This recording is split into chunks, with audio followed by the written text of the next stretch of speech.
Hello, everybody, and good morning. My name is Don Arleth, and you're watching World Talks here on TVP World. An informal meeting of EU heads of state or government will take place today and tomorrow in Cyprus. And while there may be some euphoria about unlocking 90 billion euro for Ukraine and imposing more sanctions on Russia, there are still challenges ahead. According to the Polish Prime Minister's office, the informal discussions will mainly revolve around Ukraine and the situation in the Middle East, as well as the EU budget. And now joining us to take stock of the current situation and discuss the next priorities is Piotr Kaczyński, EU Institutional Issues Lecturer at Warsaw University. Piotr, great to see you. Thanks for coming in this morning. Good morning, Don. Now, 90 billion euros for Ukraine, in principle, has been agreed. It'll be formalized probably later today with the national governments at that level. But when will this money actually make it to Ukraine? It's a very good question, but let's make it very clear. It's an informal gathering. You just mentioned the title of this gathering, so it means that they may be announcing it to the fanfare later tomorrow, but effectively the decision has been already taken by the ambassadors and will be just rubber stamped by any ministers gathering any upcoming days. So it's probably a done deal this week. The Druzhba pipeline is operational as of yesterday. So it seems that all the grievances out there from very recent past have been removed, and this 90 billion euro will start to flow towards Ukraine as of pretty much next week, probably.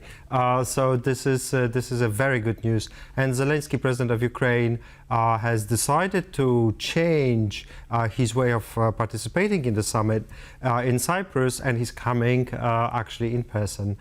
So this is something for the dinner tonight, which is something that is definitely going to indicate the kind of great spirit in that moment. Well, there has to be something in the works in terms of new priorities for Ukraine, because this loan is old news, right? This was passed back in December, finally got over the line with these Hungarian elections. Absolutely.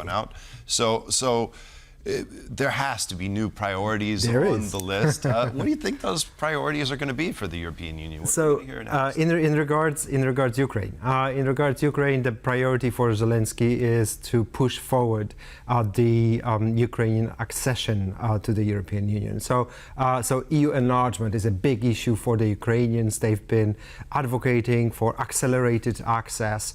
But in terms of technical steps, Hungarians have been blocking not only the 90 billion, but the Hungarians have been also blocking the opening of the accession negotiations.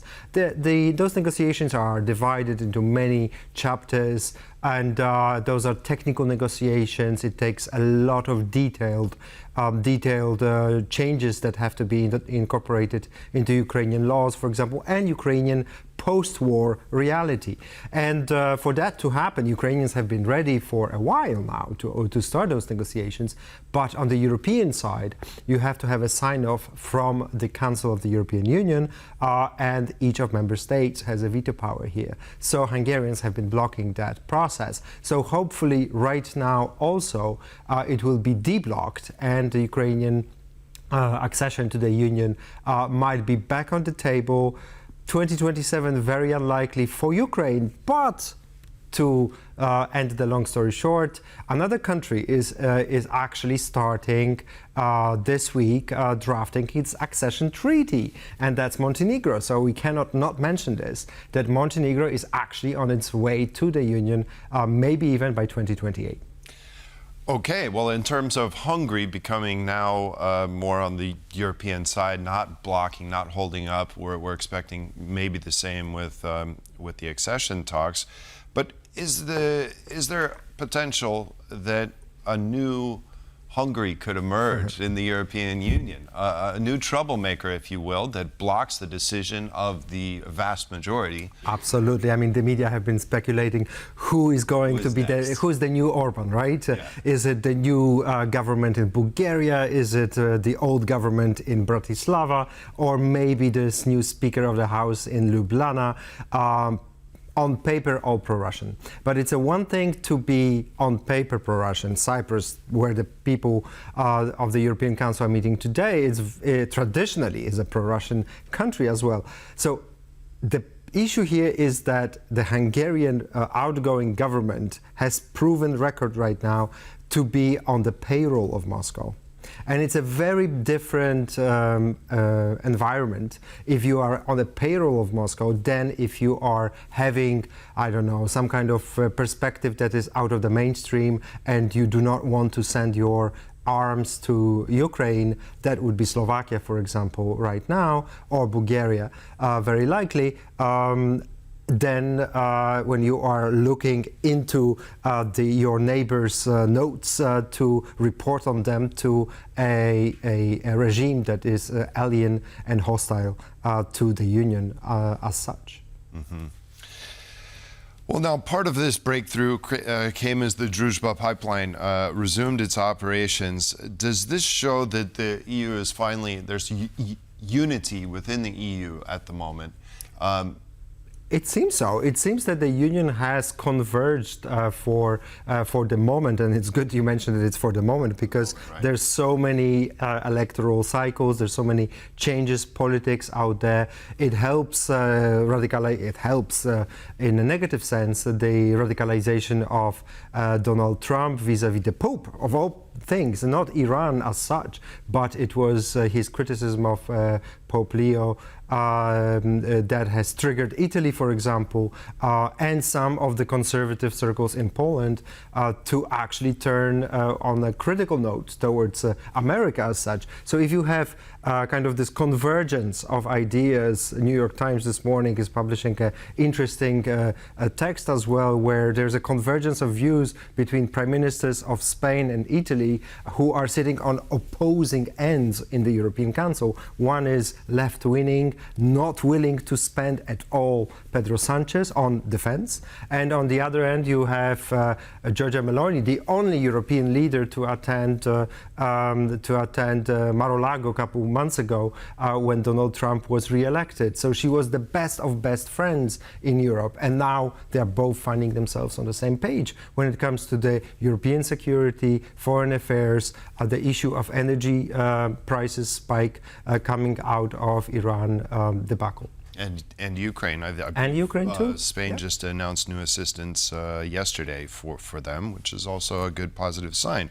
Which brings me to the next question, which is about President Zelenskyy offering to Turkey, asking Turkey to facilitate a meeting between them, direct negotiations between President Zelenskyy and Vladimir Putin. Does this demonstrate that a new format is needed? Zelenskyy saying any format, anywhere, just not Russia or Belarus. What new windows does this provide in the peace process? Clearly, Ukraine is having a good wins right now. So in terms of diplomatic talks and negotiations, Ukrainians and Russians alike will try to knock on people's doors to see what's possible. We see how Pakistan has been elevated as a very friendly partner for both Iranians and Americans. And here Zelenskyy, having this positive news from Hungary, from Brussels, from Cyprus, is now thinking that there is potentially room for a renewal of those negotiations with Russians. We have had a failed truce over Easter. We didn't see many spectacular operations on the ground over last long period of time. So it seems like the front between Ukraine and Russia is rather stuck for a while now. So maybe there are grounds for seeking some kind of resolution that would be more durable, but I would be very cautious about this. Now, President Erdogan and Turkey as the middle ground between the two, Why not? This is an actor that is independent enough of everybody. He is a partner within NATO. Turkey is, but definitely not on the same page as the Americans or Europeans. Much more away from Ukraine, but also not supporting Russia, like Belarus, or even America, of all places, that is at the same time supporting Ukraine, but also lifting embargo on Russian exports, allowing Russian economy to export more crude materials to the world. Right. Well, that also, together with the 90 billion euro loan package for Ukraine, comes the 20th sanctions package for Ukraine, which is also quite significant. Now, the European Union has last year has reduced the economic dependence via exports and imports vastly to the European Union. I guess imports are down by 90%, exports 60% since the full-scale invasion. Yeah. What does this do to the economy of Russia? Does this put a dent in it, or are the Ukrainian sanctions more effective? Look, we will have to see what happens to individual countries, because we see that the current government in Slovakia, the outgoing government in Hungary, have been not interested to decouple from Russia.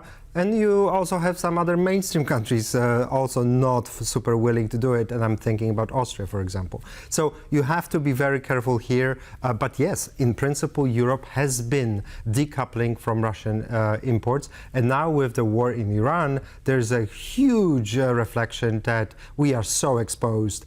The reflection is Europe, out of three largest economic blocs out there in the world, United States, China, European Union, is much more exposed to the imports from the world of materials such as oil and gas, and to cut that is a challenge, and the European Council, informal or formal, will be debating those issues very much, and it's called with decarbonization.